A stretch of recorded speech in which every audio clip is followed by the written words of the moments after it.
They begged us for help. We answered. And then they screamed when they saw what we truly are.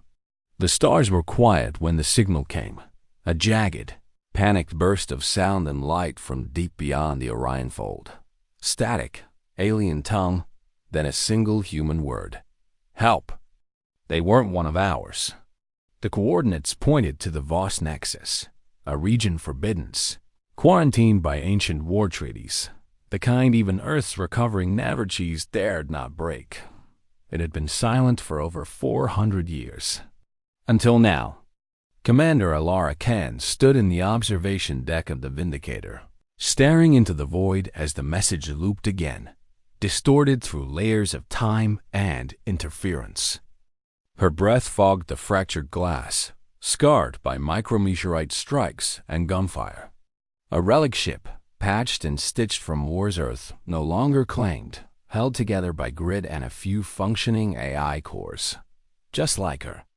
Ilara was born on Titan's twilight side, in a dome that collapsed before her 10th name day. She survived suffocation, civil war, and being conscripted into Earth's Phantom Command during the Ulari siege. Her bones still hummed from the cryoscars. But it wasn't the past that haunted her now. It was what waited at those coordinates. Something desperate enough to send an SOS to humanity. They had no idea what that would unleash.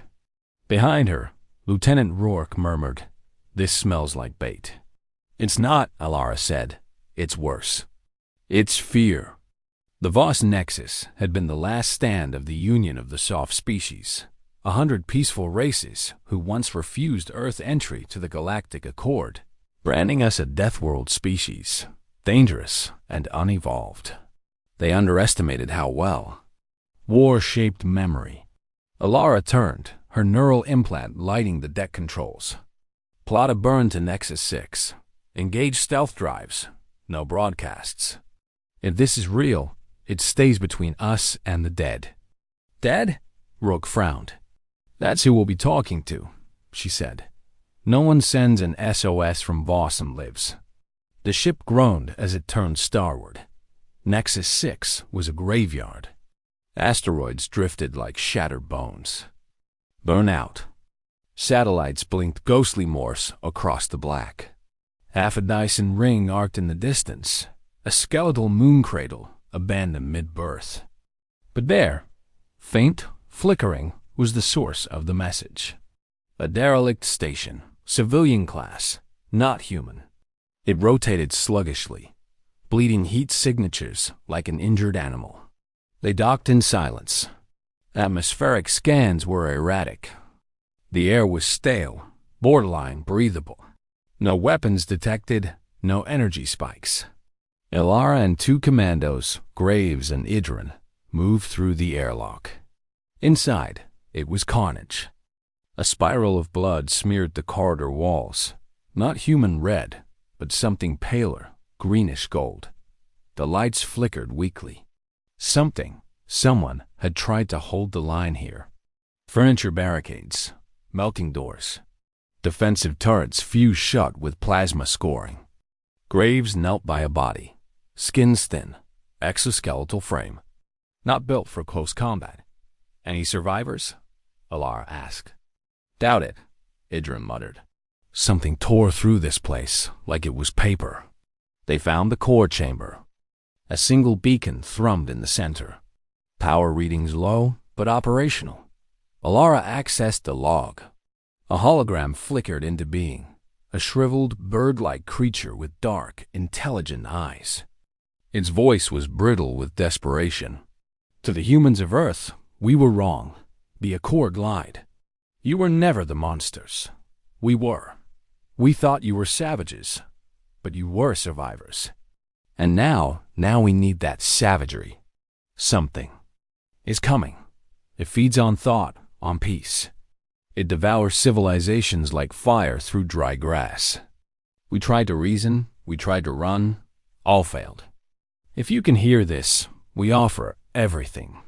Our worlds, our knowledge, our lives. Just stop it. Save what remains.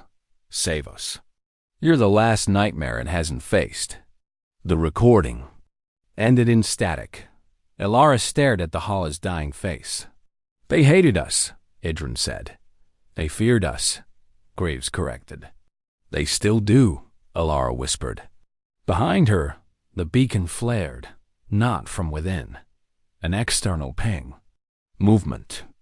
Beyond the station. Something vast shifted in the dark.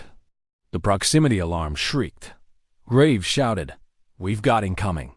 Elara raised her rifle, eyes locked on the observation slit. A shape loomed outside. Angular, impossibly smooth, like obsidian-shaped. By thought itself. No engines, no lights, just watching. Then, with no warning, the beacon exploded in a bloom of light. The recording erased. Station systems dead. All that remained was silence and the thing outside. Elara clenched her jaw. Get us out of here. As they launched, the alien shape began to follow. No propulsion, no logic. Just intent. And something began whispering through the neural links of the crew. A voice not heard but felt. Promising mercy. If they turned back. But Deathworlders never turn back. They bring hell with them. The Vindicator tore across the black, silent as a whisper and just as deadly. Elara Khan stood rigid at the helm, her neural interface trembling with residual feedback. The presence, whatever had stared through the glass of that broken station, had touched their minds without entering. That was what chilled her. Not the shape, not the power, the intent. Still trailing us, Roke said. He didn't turn to look. None of them did. The thing was still there, just beyond their scanners. No signature, no mass. But somehow, it was always behind them. They want us afraid, Graves muttered. No, Elara said. They want us to be what the galaxy told them we are. She remembered something her mother once told her, back when humans still believed the stars could be kind. The moment they beg you to be merciful, they're planning how to kill you when your back turns.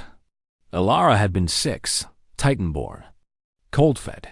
Mercy was never currency where she came from. Divert to Protocol Beacon Kappa, she ordered. Scramble it through a phantom pulse. Burn everything we've got left in the stealth core. If they can track thought, we stop thinking like prey. Beacon Kappa wasn't a weapon. It was a grave. Once, Earth had colonized the moon Acheron IV, a harsh rock orbiting a dying red sun. The colony fell in weeks. No war, just silence. The Accord quarantined it, then buried it from memory. But Earth left a few things behind. The Vindicator dropped from FTL just outside Acheron's shadow. Rourke scowled. Is this suicide or strategy? Both, Elara said, stepping from her command dais. If it's what I think it is, then this thing isn't just hunting us. It's testing us. Why here? Because this is where we learn not to be human. Inside the quarantine facility beneath Acheron IV's ash dunes, the air was thick with stale memories and decayed atmosphere. Corpses still lined the cryopods, colonists caught mid-stasis when the shutdown protocol failed. No blood. No violence. Just stillness. As if their souls had been pulled from their bodies. Rourke stopped at a mural carved into the stone. A child's drawing, preserved behind cracked plastic. Stick figures under a burning sky. One figure held a flag. It was Earth's old banner. The one they stopped using after first contact. Graves scanned a console. Something tapped the data archives recently. Not ours. External interface, maybe. Days ago. Just enough to copy surface memories. Symbols. Emotions. They weren't interested in information, Elara said. They were sampling us. Idrin knelt at a console, tracing scorch marks. No breach. No entry. It never needed to come inside, because it devoured thought. Outside in orbit, the Vindicator's warning sirens shrieked. Rourke's voice crackled over Alara's neural link. It's here. They ran. Up through the dust-choked halls, past frozen settlers and broken dreams. Alara could feel it. Again, pressing against her thoughts like a wet cloth over her mouth, smothering, reading, sifting. It wasn't killing the feed.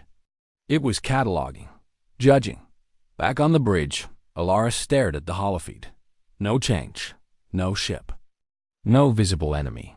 And yet, the stars bent ever so slightly. Not visibly, but wrong. Like gravity flinched. She felt. Her thoughts slipping, memories flickering unbidden. Titan sunrise, the red mist of the Ulari siege.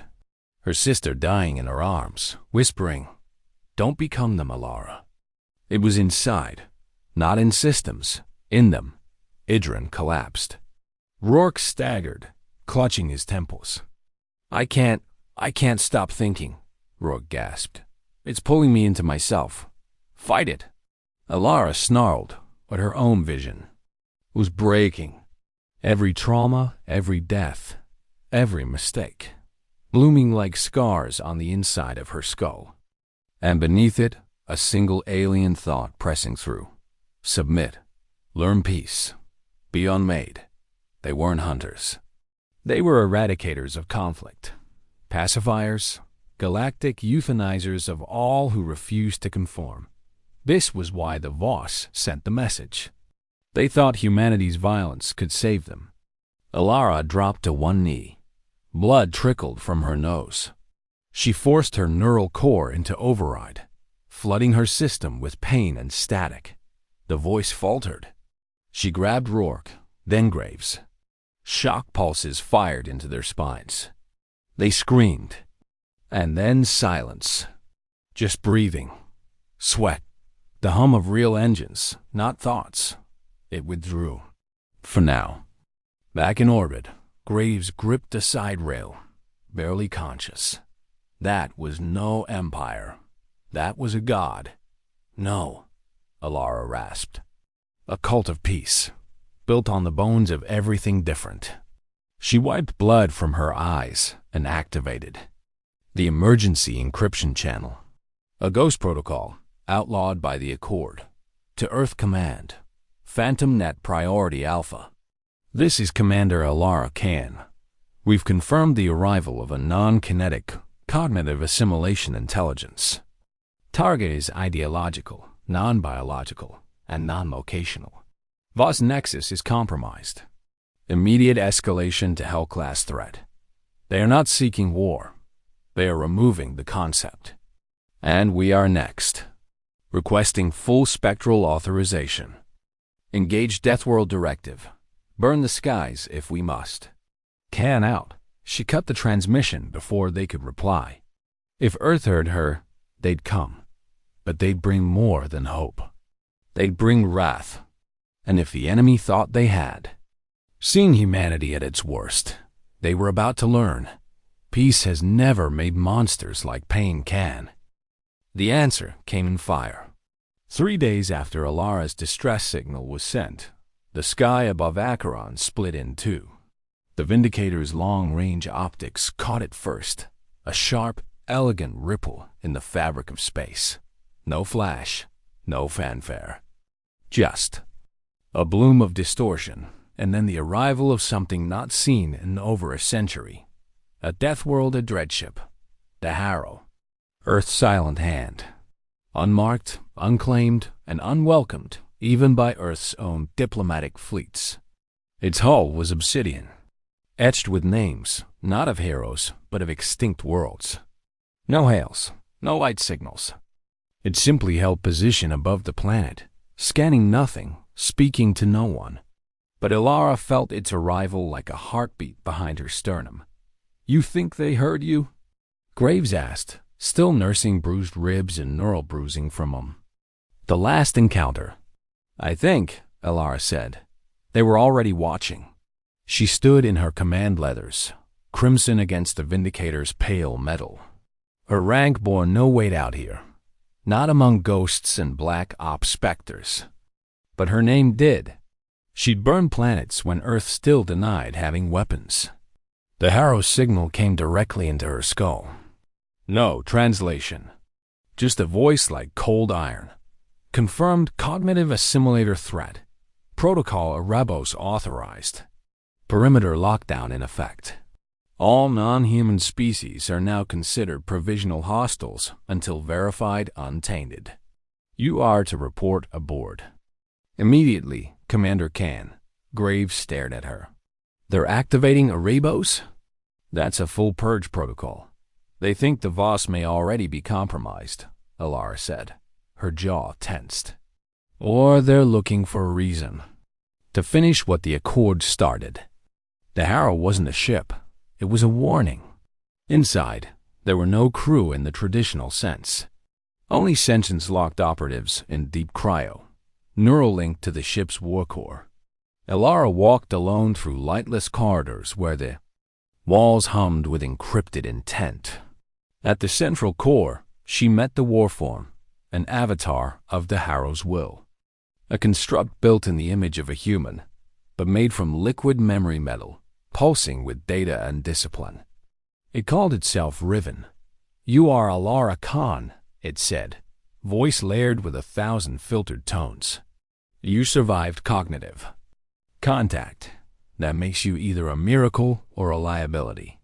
I'm both, she said, which is why you need me. The warform tilted its head. Explain. Alara stepped forward, eyes unflinching. You can burn stars. I've seen it. But this thing? It doesn't fear fire. It feeds on minds, ideas. It infiltrates without invasion. What it's doing isn't war. It's infection. A philosophical virus. Thought converted into entropy. You propose resistance? Riven asked. I propose we give it what it asked for, she said. It wanted to understand humanity. She paused, then added, let's teach it fear. Back aboard the Vindicator, a new passenger waited. Not human. A Voss survivor. Barely. Alive. 4 limbs severed. Torso clamped in a stasis cradle. Eyes hollowed but aware. A translator unit crackled beside them. Alara knelt. You sent the SOS? The Voss gave a slow nod, the motion barely perceptible. We did not believe. In war, we thought it was beneath us.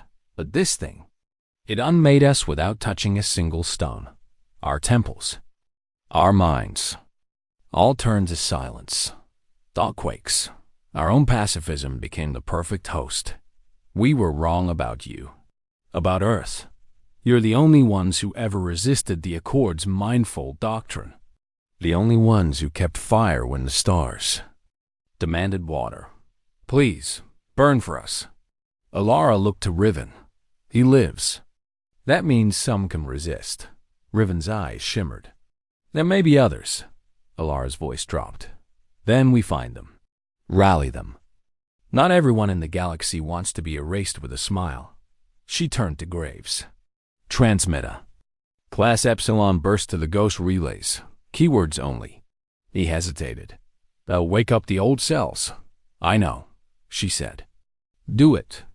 Across the galaxy, in deep caves of forgotten moons, on asteroid prisons, in derelict Earth-made outposts where former enemies slept in cryo, the burst was received. 3 words. Thought Eater active. And below it, the human flag. Not the new sanitized one, but the original, dirty, blood-streaked, stitched during the siege of Europa Prime. A symbol of the Earth that never forgave and never forgot. The spark ignited. Back on Maharo, Alara watched the war room flicker to life. Dozens of ghost cells confirmed. Resistance pockets ready. Even a few rogue AI constructs pledged support. As Earth had once banished for refusing emotion suppression. They were all damaged. They were all dangerous. And they were all human in the way the galaxy feared most. Begin building cognitive. Walls, Alara said. Neural dampeners. False thought simulations. We give the enemy poison to drink. Thoughts that lead nowhere. Rage loops. Paradox strings. Mimetic disinformation. Riven nodded. Psychological malware. Exactly. She said, "We don't just fight. We corrupt its hunger. Feed it us until it chokes." Outside, the stars pulsed strangely. The enemy was listening, and for the first time, Alara smiled. "Welcome to the last war, you bastard," she whispered. "We've been dying to meet you." The first strike came without fire. One moment, 20 Allied signals blinked steady across the war map aboard the Harrow. Ex-militia ships, refugee convoys, outpost beacons, survivors who'd answered Alara's ghost call. The next, they were gone, not destroyed, erased. No explosion, no trace. Just null, like they had never existed. Memory logs returned blank. Names vanished from archives. Even spoken records stuttered in the mouth. Graves stared at the blank section of the map, trembling. How? How does something delete history? Riven's voice was a flat echo. Not history, identity. It is rewriting sentient context. These minds no longer transmit selfhood. They may still be alive, but they are no longer themselves. A chill swept through the war room. "It's not just consuming," Alara said. "It's converting. Turning people into, what? Vessels?" Silence. Riven turned slowly toward her. Into peace. Over the next 40 hours, reports came like rain. On Shirifen, 3 colonies laid down arms and walked single file into the ocean. On the Black Belt moons, veteran AI warframes short-circuited their own memory cores. And on Velis Prime, a rebel, haven fortified for a decade, entire cities turned inward. Streets lined with people kneeling, eyes open, smiling, as if in religious ecstasy. Not dead, not suffering, just gone, internally inverted. Dissolved, peace by annihilation. The enemy was not matter.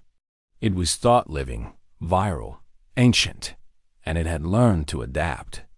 Alara sat in the dim light of the Vindicator's memory chamber, neural threads looping around her spine like a cocoon.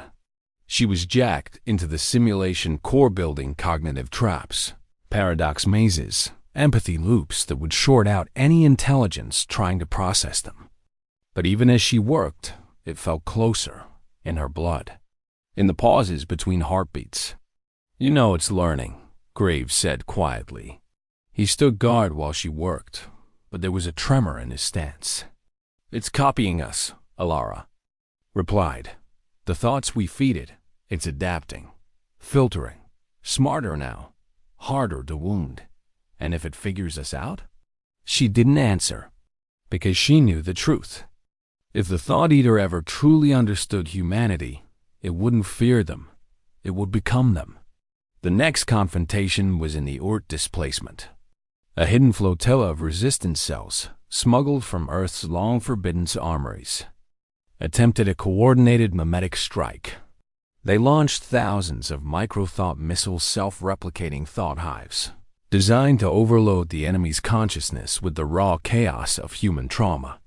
They used the siege of Europa, the downfall of the Mars Rebellion, the screaming void left by Earth's long-lost refugee fleets. It almost worked, almost. For 5 minutes, the Thought Eater recoiled. Signal distortion blanketed half a quadrant. Warplanes twisted, stars dimmed, and then every single memory weapon turned backward. Each trauma was returned, amplified, mutated. The humans who launched them began to relive their own pasts in endless loops, screaming, sobbing, some begging for death as their minds collapsed under weight they weren't meant to carry twice. The Thought Eater had taken their pain and made it home. The resistance cell was lost. When Alara heard, she smashed the console in front of her. Blood dripped from her knuckles. She didn't flinch. Rourke stared at her. "We're not winning, Commander." "We're not meant to win," she said, breathing hard. "We're meant to survive. Enough of us. Long enough. Until we find the crack." She looked to Riven, who had remained silent too long. "You said this thing has no center." That it's not anchored in space, just spreading, thought by thought. Yes, Riven replied. It's a conceptual intelligence, locationless, immortal, a philosophy with teeth. Alara's eyes burned with new fire. Then we stop. Trying to kill it. Graves blinked. What? We isolate it, she said. We make it incompatible with the one thing it needs to spread. Understanding. We teach it thoughts it can't process. Such as? She stood slowly. Hate. Without purpose. Sacrifice without recognition. The will to burn your own future just to deny someone else theirs. That's madness, Rourke muttered. No, Alara said. That's humanity. The plan was born in the dark. They called it Project Martyr Mind, a suicide data thread, laced with cascading horrors, recursive ethics paradoxes, self-consuming emotions. A seed made not to kill the enemy, but to infect it with the one thing it never known. Irreconcilable contradiction. Graves volunteered first. So did Idrin. Even Rourke, whose faith had cracked like glass, stood in silence and nodded when asked. Alara refused. I started this, she told them. I end it, but Riven overruled her. You carry the command pattern. You are the link. You must live. Alara clenched her jaw, trembling. She wasn't afraid to die. She was afraid of what she'd lived to see. They launched the Martyr Mind thread from a hidden relay near the collapsed star of Ilion 7. It shimmered like a sliver of madness, wrapped in human skin, humming with pain no civilization should ever archive. The Thought Eater came. Not in ship, not in light, but in presence. Everyone aboard the Harrow felt it, a silence so vast it ached. And then, the Martyr Mind made contact. For 6 minutes, nothing moved. No breath, no thoughts, just waiting. Then shockwaves. Stars pulsed irregularly. Temporal echoes fractured, and the void shuddered. Riven said only one word. It blinked. They had wounded it, not fatally, but it had felt something. Doubt, confusion, even just briefly fear. It was adapting. But so was humanity. Later that night, Alara sat alone, watching an old Earth transmission loop, a flickering scene of soldiers dragging comrades from rubble, screaming, bleeding, smiling through tears. Not glory, just endurance. That was the crack in the universe. The Thought Eater had learned peace, logic, unity, but it had never known the mad beauty of a species that burned its own world, then clawed back from ash singing. She closed her eyes and whispered into the void. Your move, monster. The signal wasn't supposed to exist. Buried under 15 layers of neural encryption, dormant for centuries beneath Earth's quarantined moonbase Ararat, it awoke without fanfare, triggered by the Martyr Mind's brief success. A voice whispered. From before the Accord, before the sieges, before Earth had joined the stars. It said, if this message is playing, then peace has failed. And you know what that means. Riven brought it to Alara in silence. The moment she heard the voice, she stopped breathing. Because she recognized it. Not a memory. Not history. Her father, General Khan, dead 30 years. Presumed lost during the Battle of the Sargasso Belt. Hero of the Black Doctrine Rebellion. The last man who had told Earth no and lived long enough to regret it. The recording was degraded. Emotionless. But its content turned the room cold. Project Exodus failed. The Thought Eater was never a myth. The Accord didn't ban Earth for being violent. They banished us because we fought it and survived. But only just. We sealed it inside a void construct beyond the Andros Veil. Buried it beneath layers of pacifist civilizations. Thought it would stay contained, but entropy never sleeps. If it's active again, it means the prison broke. Which means only one thing. The Accords fed it to keep it calm. They used us as bait. And now it's hungry again. Alara stood for a long moment, then whispered, "They didn't fear what we might become. They feared what we'd remember." She stared at the dying stars across the void from the Vindicator's bridge. Every beat of this war had been a lie wrapped in diplomacy. Humanity had never been the villain, just the last immune system standing in a galaxy, eager to forget what infection felt like. The Accord didn't exile Earth to protect others. They exiled Earth to keep the truth from spreading. Rourke sat beside her, head bowed. "So what now? We burn everything?" "No," Alara said, slowly. "We unseal it." Graves turned, alarmed. "The Void Construct? Are you insane? That thing is older than Earth. If it's sealed, we keep it sealed." "It's sealed because it holds the origin," Alara said. "The root of the Thought Eater's logic, the source code of its existence. If we can reach it, we can reprogram it, twist the operating thought. Inject it with a contradiction, it can't survive." Riven spoke carefully. "It will retaliate with everything. If you strike its root, you force it to feel mortality. That would make it violent." "I hope so," Alara said coldly. "I want it to know fear before it dies."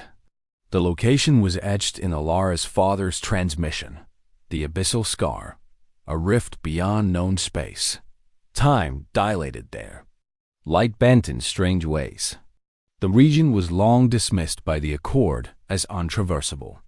But humans had charted it long ago, then buried the maps. Only the Deathworlders had dared fly near it. And only Alara had the command codes to open the gates. They made the jump. Every human ship that still resisted followed her. The Vindicator, the Harrow, fragments of old Earth navies, rebel cruisers, AI dreadframes from the Martian collapse, a fleet of ghosts, each scarred, each dangerous, and each bearing a single mission: break the prison, corrupt the Thought Eater, save the future. The abyssal scar greeted them with silence. No stars, no time, just the yawning fracture of the void, lit only by residual emotion. They descended into it. Riven reported static in its war core. Graves vomited blood. Time-skewed voices from the past bled into the present. Alara saw her sister again, not a memory, a presence. Whispering from the walls, "You'll die down here." "Not yet," she whispered back. At the center of the scar was a shape, not physical, not quite, a structure made of idea. It resembled a cradle or a cage. It pulsed with raw purpose.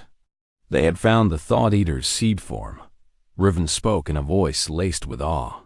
"This is where it began." "No," Alara said. "This is where it ends." She linked the fleet's war cores, created a lattice of raw human cognition, pain, paradox, rage, joy, all of it. A cathedral of contradiction. At the apex, she uploaded her father's final gift, a virus forged in human grief. Codenamed Sisyphus, not to kill, but to force the Thought Eater to ask an answerable question. Why do they fight when there is no hope? The moment the signal launched, the void screamed.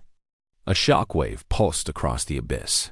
The Thought Eater descended, not in form, but in sheer presence. The walls of reality trembled. Ships cracked. Crew bled from their eyes. Riven collapsed. Graves seized, whispering names of long-dead friends. The Voss survivor burned out instantly, thought caught mid-sentence.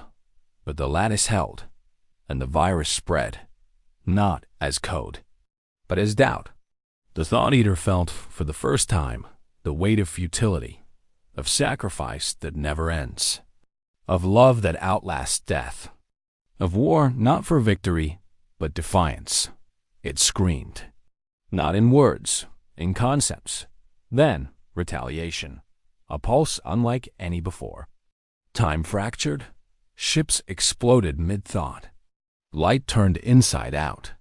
Graves died with a smile. gripping the detonation switch of his neural warhead. "Come see what hell looks like." The lattice fractured. One by one, minds burned. Only Alara remained. Inside the command core, she felt the presence of the seed, the Thought Eater's mind folding in upon itself, reeling from contradictions it had never processed. Memories that did not yield logic. It reached into her thoughts, and she gave it one more gift: her sister dying, her people exiled, her species hunted. Her smile when she said, "We never needed mercy. We needed memory." The final virus struck. The Thought Eater's root blinked, and in that instant, Alara knew it had been changed, not destroyed, but infected, with something it could never contain. Human woe. The abyssal scar didn't collapse. It screamed, a soundless wail, resonating not through the vacuum but through the core of every sentient being still breathing within the scar's radius. A song of rage, confusion, wounded hunger. The Thought Eater had felt something new, something it couldn't consume. Doubt. It tried to purge it, but the infection remained. Slivers of contradiction burned inside it now, resisting assimilation. The virus hadn't destroyed it. It had given it a soul, and the soul was bleeding. Alara lay on the floor of the Vindicator's war chamber. The air was metallic, pulsing with overload. Most of the bridge had gone dark. Only 2 survivors stood above her: Rourke, limping and bloodied, and Riven, whose body flickered, with damage so deep his neural mesh glitched with every breath. Her own thoughts came in bursts: pain, memory, grief. She saw Graves' face, frozen in the instant before detonation. She saw Idran's last words: "Tell Earth we didn't kneel." She saw her father's voice repeating on loop: "Some wars aren't meant to be won, only remembered." She pushed herself upright. "Report," she rasped. Rourke steadied her. 62% of the fleet is gone. Martyrmind nodes are offline. The cognitive lattice shattered during the final wave. Riven added, voice distorted, but the infection persists. We struck the core. The Thought Eater is reeling. We have, perhaps, a single chance. A window. To do what? Rourke asked. Alara's eyes burned. To finish it. The plan was suicidal. There was no fleet left, no reinforcements. Earth was silent, not out of ignorance, but fear. The Accord had sealed its borders. No aid would come. Alara had one ship, a dying warform, and a handful of survivors across shattered decks. But she had something else. Time. The infection had slowed the Thought Eater, disoriented it. It now understood contradiction. And like any newborn consciousness, it was paralyzed by it. While it restructured itself, it was mortal. We go inside, Alara said. Direct cognitive insertion. Into the seed form's core. No more viruses. No more weapons. Rourke blinked. Then what? We talk. Silence. Talk? Rourke asked again, incredulous. You want to negotiate with the thing that devours civilizations? No, Alara said. I wanted to see what refuses to die. Project Echoheart had never been used. A deep link memory engine designed during the human-AI wars. It allowed a single mind to be broadcast, not as language, not as signal, but as raw identity. One person, one life, transmitted as a conceptual virus. Most couldn't survive the process. The feedback burned neural pathways. It was considered too dangerous. Alara didn't hesitate. I'm going in, she said. No safety net. You link me to the root form. And if it reaches for me, I don't flinch. Riven's broken form turned toward her. This is not a noble death. This is annihilation. There is no promise of survival. That's the point, she said. She entered the chamber, her mind detached from time. One moment she was Alara Khan, commander of the Vindicator. Next, She was everything she had ever been. Girl on Titan, soldier in the siege, orphan in a shattered dome, sister with blood on her hands, woman who gave up peace for truth. Then, contact. The Thought Eater was no longer silent. It asked, "Why do you endure?" And she answered not in words, but in memory. The frostbite of Titan winds, the taste of rusted air, the echo of boots through shattered halls, the sound of her sister dying but smiling. She showed it war. She showed it love. She showed it defiance even when defiance meant nothing but pain. The Thought Eater recoiled. It didn't know how to process futility as strength. It didn't understand a species that bled for symbols, that died for ideas, that loved its enemies only to die resisting them. You are inefficient. You suffer. You kill yourselves. Why persist? Alara's thought voice whispered across. The infinite.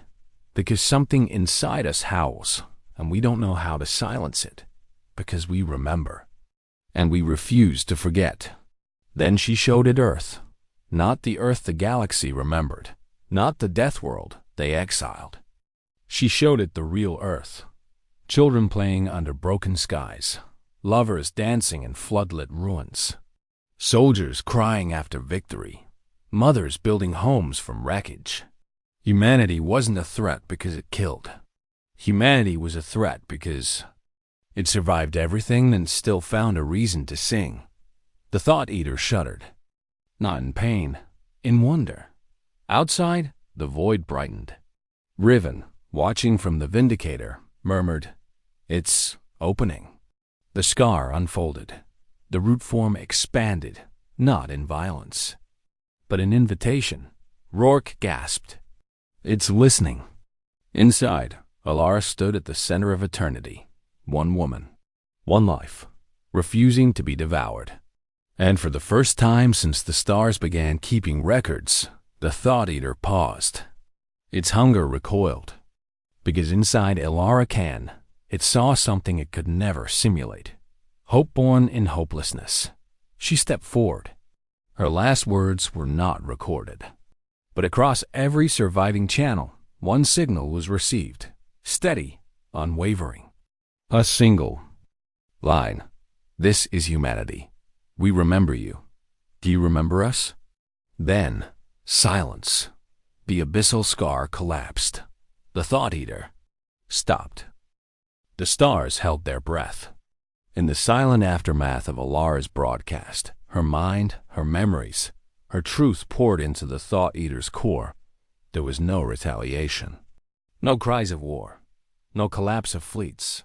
Just stillness. A silence so deep, even death seemed afraid to break it. Then, change. All across the known sectors, the Thought Eater's presence began to tremble. Not weaken, reshape. Its devoured worlds, its pacified species, its erased memories, all began to shimmer as if caught in a heat mirage. Somewhere in that infinite mind, something had shifted. And the galaxy watched, terrified, as it asked itself the one thing it had never dared consider. What if we were wrong?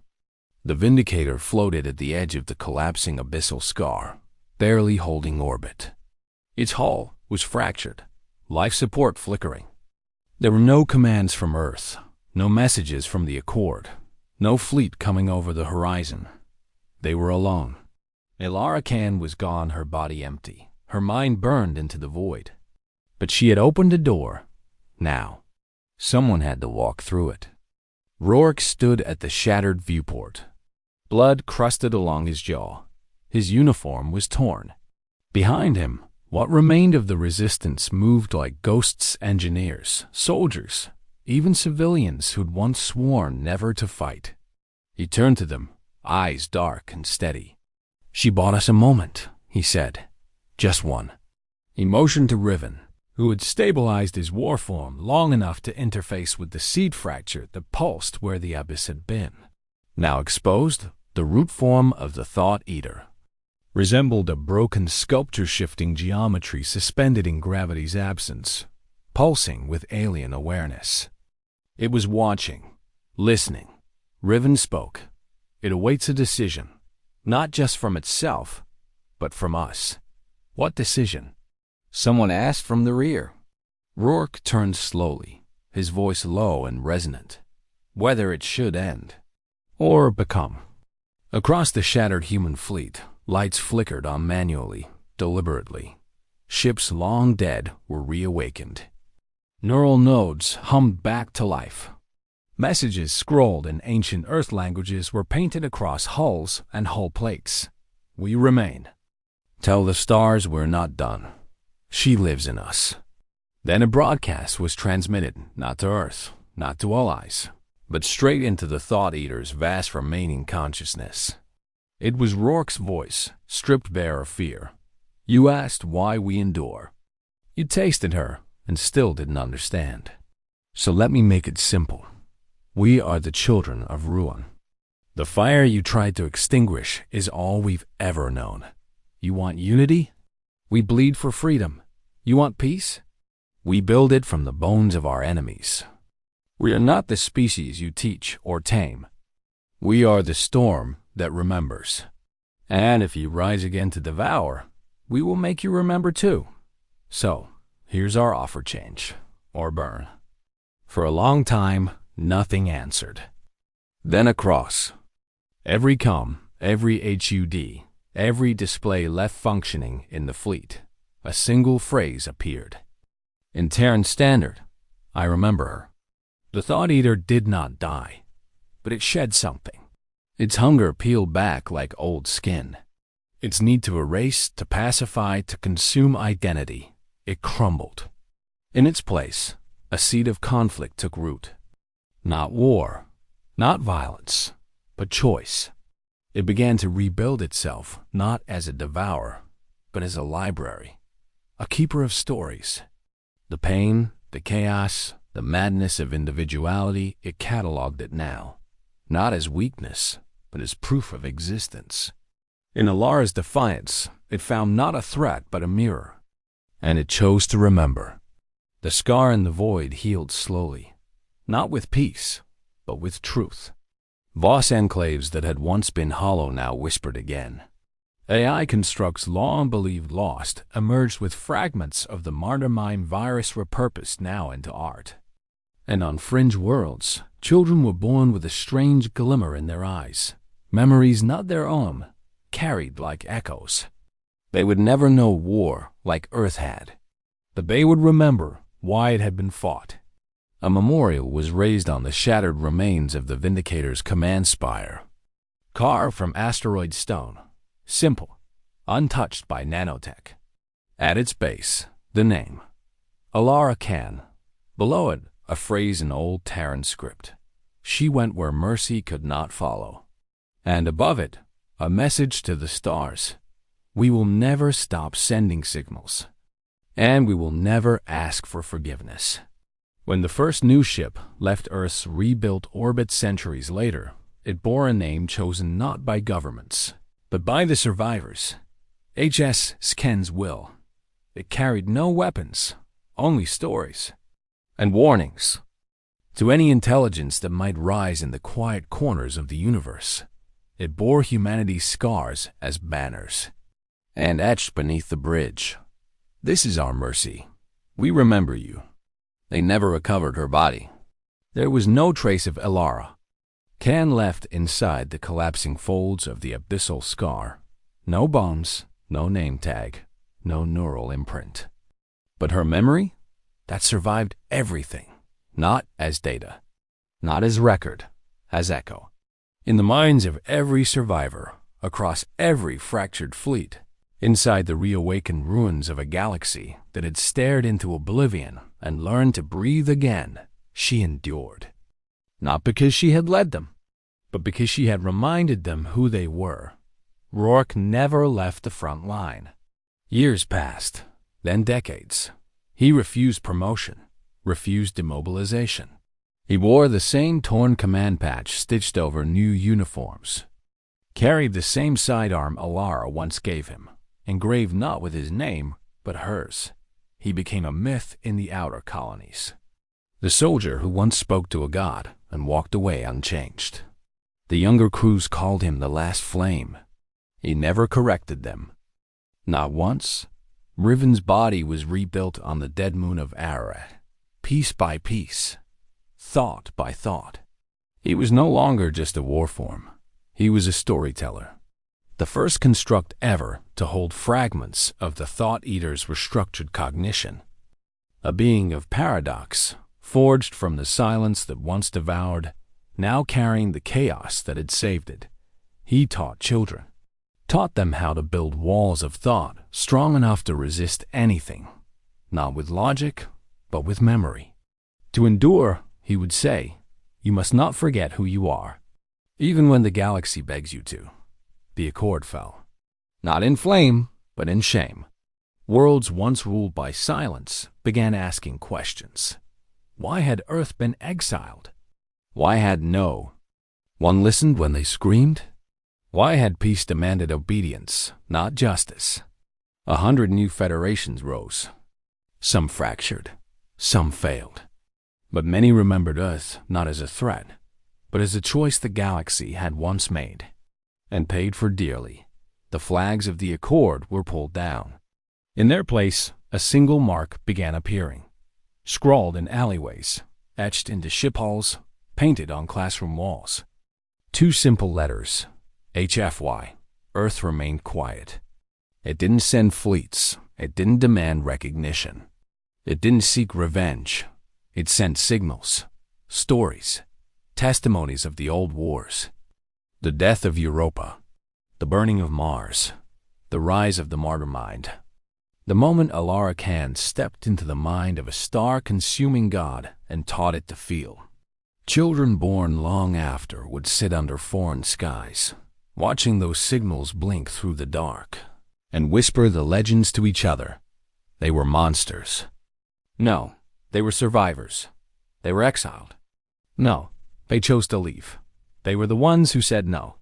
And in time, the galaxy stopped fearing Earth. It started missing it.